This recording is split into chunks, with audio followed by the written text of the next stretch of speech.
Mis padres y toda mi familia nació en Chuquicamata. Mi papá trabajó casi 40 años en Chuquicamata como obrero principalmente. Ya en los últimos años él fue capataz, recién. Entonces hay toda una vida de lucha, de sacrificio personal, colectivo como familia. Y nosotros emigramos a Antofagasta. Una parte de la familia él siguió trabajando ya el año 63, 64. Y bueno, tú ves que vivimos al frente de la universidad también, y casualmente también los acontecimientos sociales, políticos pasaban por acá, por la universidad. Entonces, a muy temprana edad ya nosotros tuvimos también esa experiencia de cruzar la calle y entrar por curiosidad, a vivir el proceso político que se estaba en la reforma, la universidad.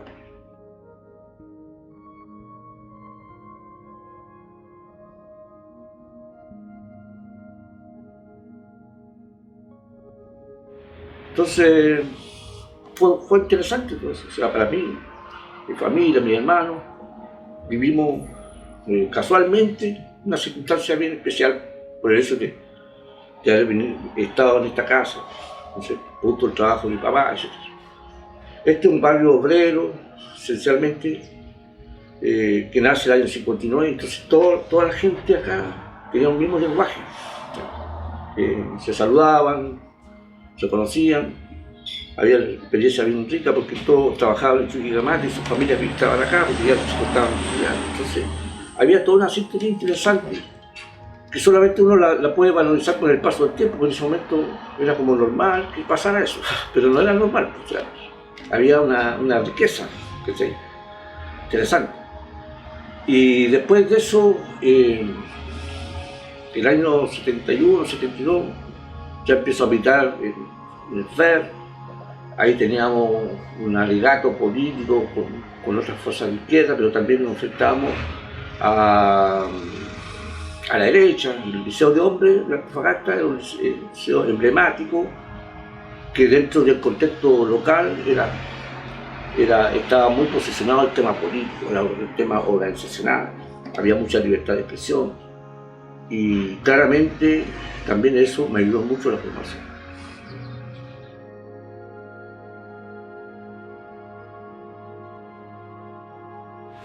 Ahora, el año 73 fue un año complejo para mí en lo particular y para todo el mundo, porque también fue un año donde se van entrecruzando muchas cosas, o sea, la exigencia del momento actual, las organizaciones partidarias se van exigiendo cada vez más porque los acontecimientos así lo piden. Y también se vislumbra con más claridad el tema del golpe de Estado, una amenaza así real. Entonces, ya nosotros nos preparábamos un poco para estas circunstancias y sabíamos de que el Liceo de Hombres, por la característica que tenía hasta ese entonces como organización, iba a ser como un lugar, en caso de un golpe de Estado, un lugar central como para reunirnos como enseñanza media y ver qué podemos hacer. Teníamos algunas ideas en la mente como para impedir el golpe de Estado, pero eso iba a depender un poco de lo que iba a pasar en ese día. Sucedió el día, fue el golpe de Estado y ese día también nosotros tuvimos la capacidad de que el Liceo de Hombres llegaran muchos cabros de enseñanza media de otros lados. Estoy hablando de Escuela Industrial, del grado técnico profesional, que está anexado a la Universidad Técnica, del Comercial, de otros colegios más, el Liceo 2, que en ese momento se llamaba así. Entonces, bueno, nos reunimos ese día a eso se suspendió las clases, se fueron todos los estudiantes, se fueron los profesores, y nosotros nos quedamos tomados como una toma así simbólica del liceo. Casi 2 horas estuvimos ahí, discutiendo, analizando los acontecimientos, y también tomamos de ahí algunas medidas para lo que se venía. Tuvimos cierta visión de algunas cosas que pudimos hacer y efectivamente las tratamos de cumplir. Y como éramos jóvenes también nos desafiamos. sea, decidimos desafiar al régimen con todo lo poco y nada que teníamos, pero teníamos la convicción que lo teníamos. Y así fue como del año 73 en adelante, después del golpe, se formaron, al calor de esa reunión, se formaron comités de resistencia. Los primeros comités de resistencia, el gobierno de Antofagasta, al líder estudiantil, salieron del liceo de esa reunión.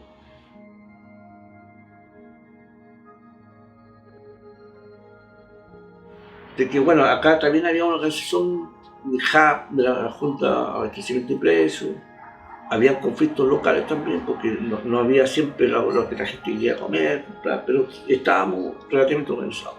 Ahora, el día 11,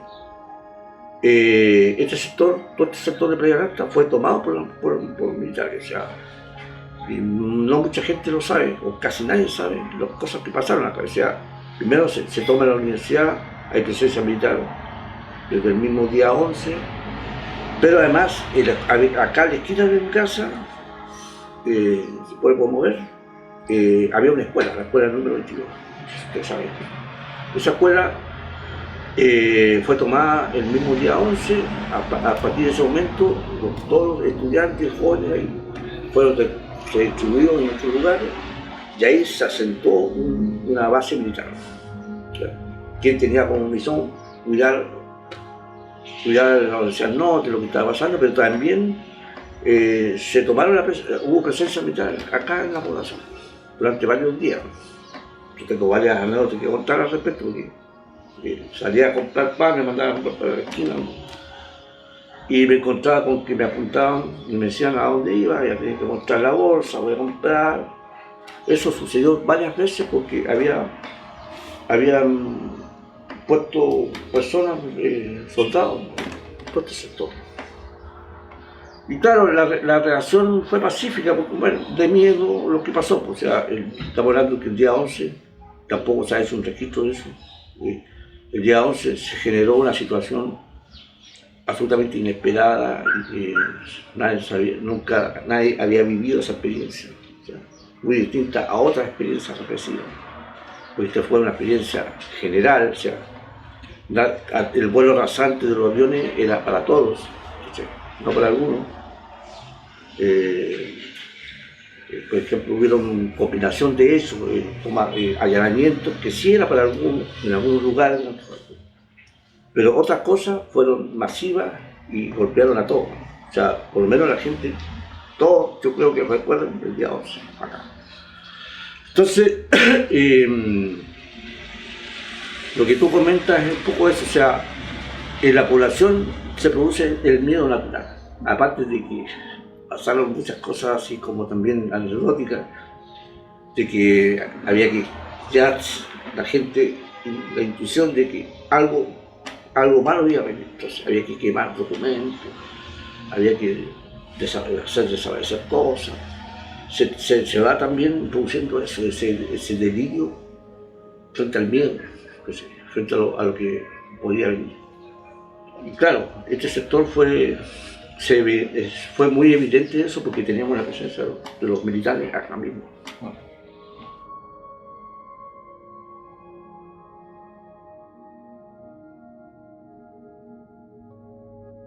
También es un proceso que va de menos a más y va también en un proceso de ir descubriendo o desvelando el país como estaba. Porque la concertación cierra el capítulo de la memoria con la instalación del Museo de la Memoria. Entonces, gran parte de ese capítulo de reivindicar a la gente, de homenajearlo, de hacer actos simbólicos por ser víctimas, porque también es un tema que ellos victimizan a la gente que aparece. Entonces, todo eso está en el Museo de la Memoria. Entonces, y eso fue un acuerdo entre gallos y medianoche, entre concertación con la derecha, y con eso se zanjaba el tema. Pero no curioso, o sea, felizmente los procesos sociales son vivos. ¿Y qué pasa? ¿Por qué no ocurre eso? Una porque el principal factor que derrumba eso es que no había justicia, no había condena. O sea, siguieron los familiares buscando sus víctimas. Hubo una serie de acontecimientos en donde el proceso estaba vivo, la carne estaba expuesta. O sea, estamos hablando de que los jueces se enteraron de vida animales, se empieza a saber del orden 38. Entonces, son acontecimientos que van golpeando paulatinamente y van derrumbando eso que estaba construido de una manera determinada.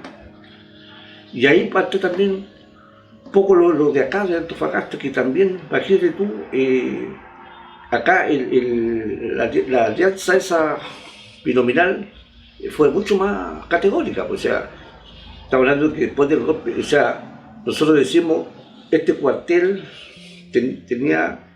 estuvo vivo 14 años,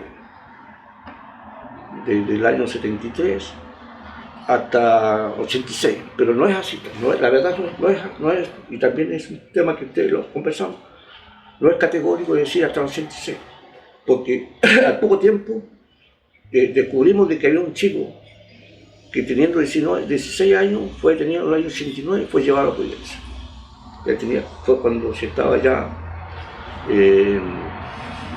había marchas del sí y el no, había festejos, el niño fue detenido en el 89 y lo llevaron a la Providencia. Entonces, ¿pero a qué voy yo? De que la Providencia es el único cuartel en Chile hasta ahora. Puede que sea desmentido lo que yo estoy diciendo, pero hasta ahora es que se mantuvo en el tiempo. Si tú te fijas, Londres 38, todos los otros sitios de memoria tienen un comienzo, un desarrollo y un final corto, 2, 3, 4 años. En cambio, este cuartel tuvo un comienzo que fue en el año 73, 74, terminó la dictadura y siguió operando como servicio de inteligencia.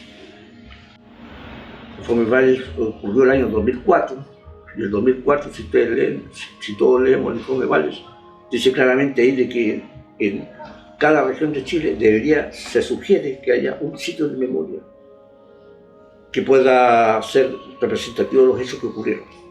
Bueno, desde 2004 hasta el 2014, que nace de la Providencia, no había pasado nada. Estaba hablando de gobiernos donde había militancia del Partido Socialista, como cristianos principalmente, PPD. Ellos no les interesaba el tema de la memoria. Ya, claramente.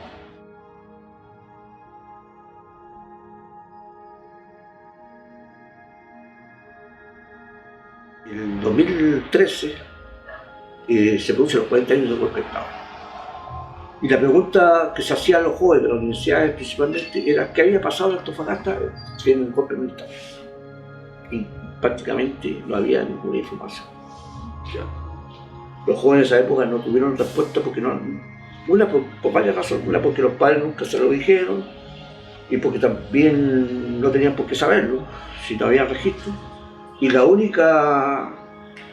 único elemento así crucial, simbólico, era ver las imágenes de bombardeo de la Moneda y ahí estaba todo. Ya, algunas escenas que se registraron en Santiago. Y eso era todo. Entonces ahí también, en el 2014, o sea, el 2013, se producen las primeras interrogantes.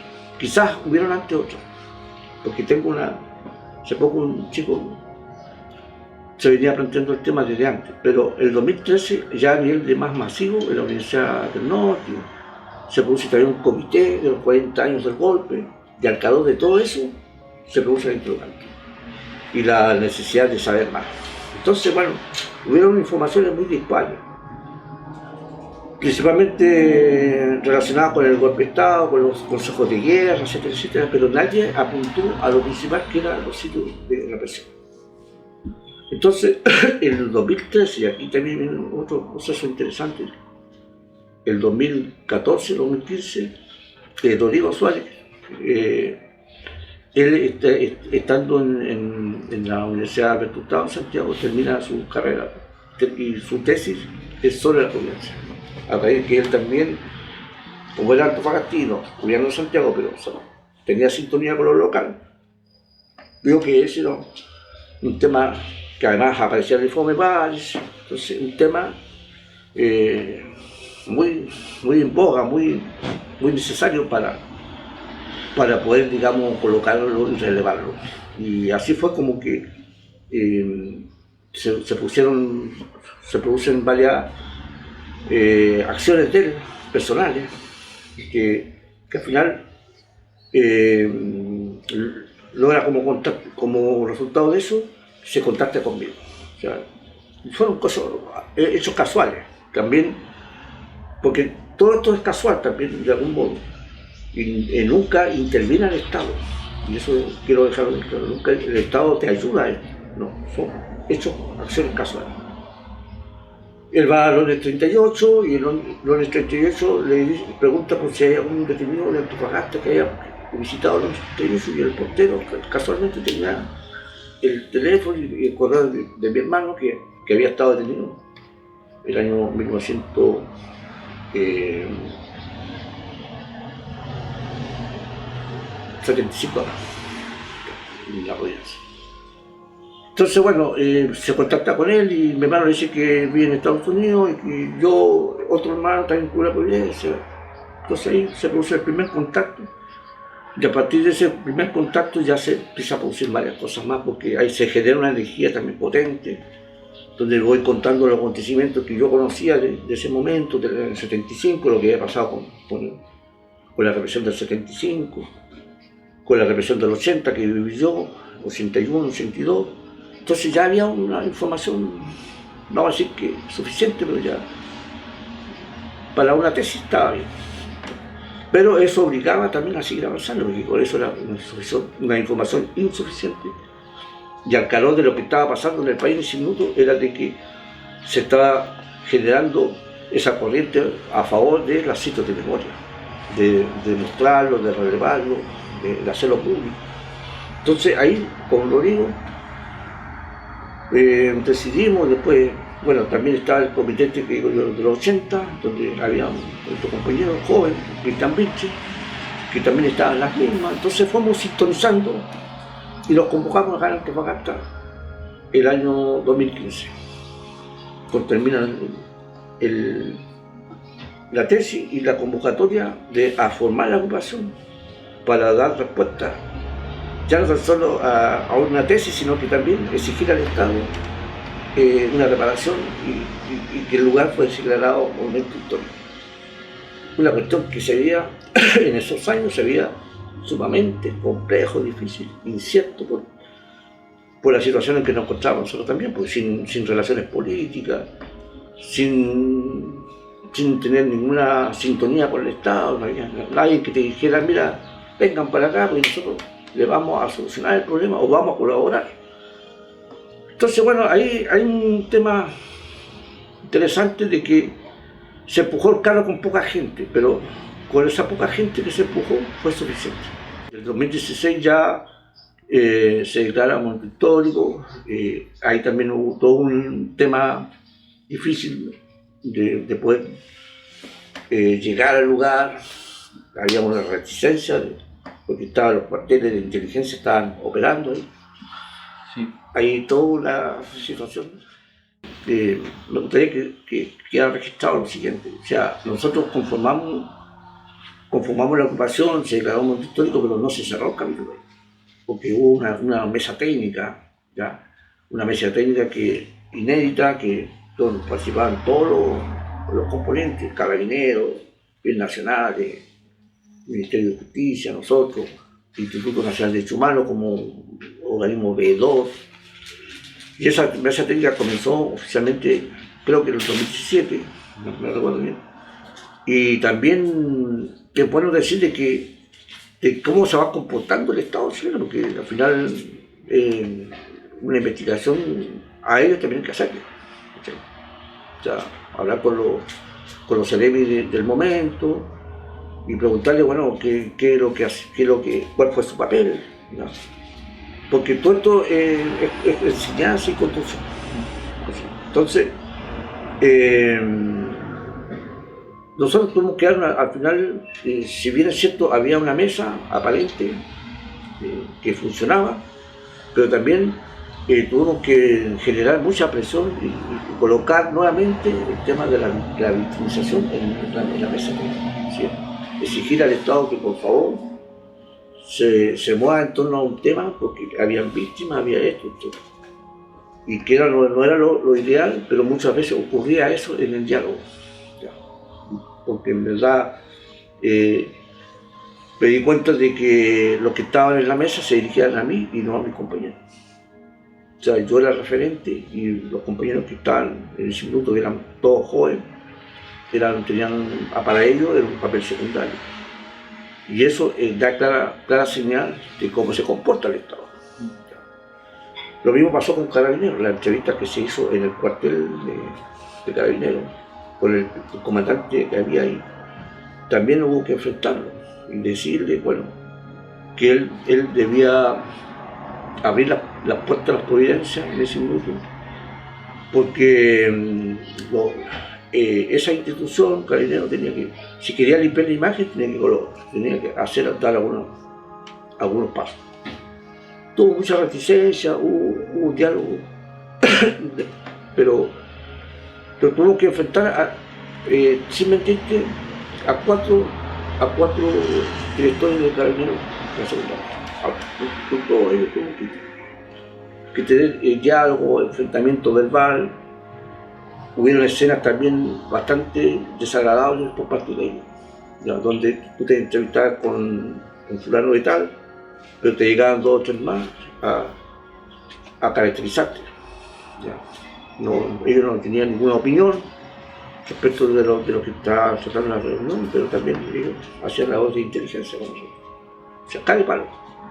¿Sí? Y eso a mí me pasó, no una vez, sino que 3 o 4 veces, donde me relacionaba con un componente de Carabineros, pero ellos llegaban con su séquito de gente también a hacer su trabajo. Entonces, en esas condiciones nunca ha sido fácil y yo quiero que también esto se pueda decir públicamente, ¿ya? De que el componente militar, todas estas instituciones militares tienen esa actuación, ¿ya? Además, Carabineros, dentro de la misma mesa técnica, tuvo doble actuación. Por un lado te decía una cosa y lo mismo que pasaba en la tortura, donde había el bueno y el malo. En la mesa técnica llegaba el bueno, te decía algo relacionado con lo que estaban haciendo, pero por otro lado te estaban desarrollando estaban construyendo una alternativa en contra de lo que estábamos hablando en la mesa técnica. Y es ahí donde aparece la escuela de suboficiales, de un momento para otro irrumpe, como que es se toma la providencia nuevamente, y eso hay que decirlo, o sea, se vuelve a tomar la providencia con un argumento que no era por nada, no tenía ninguna razón de ser, no tenía ningún peso de decir, mira, en medio de una negociación donde se están entregando un sitio de memoria, ellos vuelven e instalan a las escuelas oficiales para contrarrestar eso. Entonces, bueno, en ese marco, además las escuelas oficiales produjo mucho daño en estas relaciones, en esta lucha que nosotros estábamos desarrollando, porque ellos llegaron a apostillar el Estado, colocaron un símbolo en el medio del sitio de memoria, un símbolo de ellos, pintaron el edificio, cosa que no tenían por qué hacerlo porque era un edificio, sitio de memoria.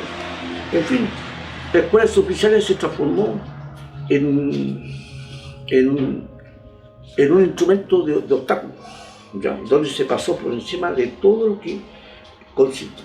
que puede significar un sitio de memoria. Y todo lo que fueron proyectos, visitas que nosotros hacíamos lugar, siempre había un acto de ello en contra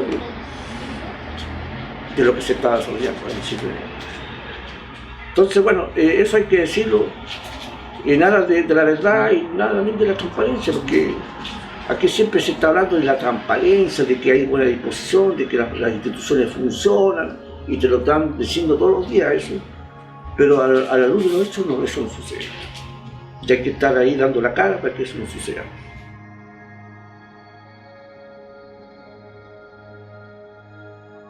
El país que queremos construir porque estamos tratando de construirlo y darle una nueva señal distinta a las nuevas generaciones, solamente, y ahí es la utopía, ya, solamente podemos construirlo si esclarecemos este conjunto de cosas.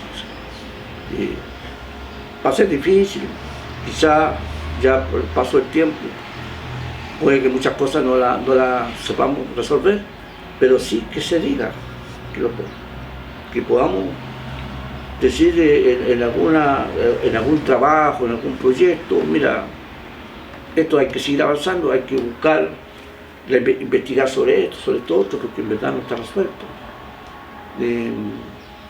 Creo que ahí estamos. Este tema de la memoria ya no es, lo interesante es que no es un hecho que se detuvo o que se va a detener, sino que está en movimiento.